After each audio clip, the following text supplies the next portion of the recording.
പറയാൻ പോകുന്ന 7 കാര്യങ്ങൾ നിങ്ങൾ നിങ്ങളുടെ ഡിസൈനിൽ ശ്രദ്ധിച്ചിട്ടില്ല എങ്കിൽ നിങ്ങളുടെ ഡിസൈനിൻ്റെ സ്ഥാനം ഇവിടെ ആയിരിക്കും. അതിലൊന്നാമത്തതാണ് ബാലൻസ്. അപ്പോൾ നിങ്ങളുടെ ഡിസൈനിൽ ഒരു സ്ഥിരത കൊണ്ടുവരാൻ വേണ്ടി അതിലുള്ള എലമെൻസുകളെ ഈവൻലി ഡിസ്ട്രിബ്യൂട്ട് ചെയ്യുന്നതിനാണ് ബാലൻസ് എന്ന് പറയുന്നത്. കോൺട്രാസ്റ്റ്, നമ്മൾ ഡിസൈനിൽ കൊടുക്കുന്ന എലമെൻസുകൾ വേറിട്ട് നിൽക്കുവാനും അതുപോലെ തന്നെ ഒരു വിഷ്വൽ ഇൻട്രസ്റ്റ് ക്രിയേറ്റ് ചെയ്യാനും വേണ്ടിയിട്ട് ഷേപ്പ് അതുപോലെ കളറ് സൈസിലൊക്കെ വ്യത്യാസങ്ങൾ കൊണ്ടുവരുന്നതിനാണ് കോൺട്രാസ്റ്റ് എന്ന് പറയുന്നത്. എംഫസൈസ്, വ്യൂവേഴ്സിൻ്റെ ശ്രദ്ധ ആകർഷിക്കുന്നതിനും അവയുടെ ഫോക്കസിനെ ഗൈഡ് ചെയ്യുന്നതിനും വേണ്ടിയിട്ട് ചില പ്രത്യേക എലമെൻസുകളെ അല്ലെങ്കിൽ കണ്ടന്റുകളൊക്കെ ഹൈലൈറ്റ് ചെയ്യപ്പെടുന്നതിനാണ് എംഫസൈസ് എന്ന് പറയുന്നത്. അതിലടുത്തതായി നമ്മൾ ശ്രദ്ധിക്കേണ്ട കാര്യമാണ് യൂണിറ്റി എന്നുള്ളത്.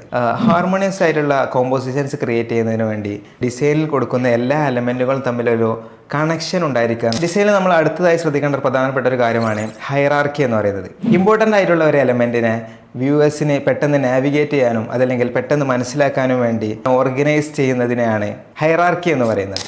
അടുത്തതായിട്ടുള്ള ഒരു പോയിൻ്റാണ് റെപ്പറ്റീഷൻ എന്ന് പറയുന്നത്.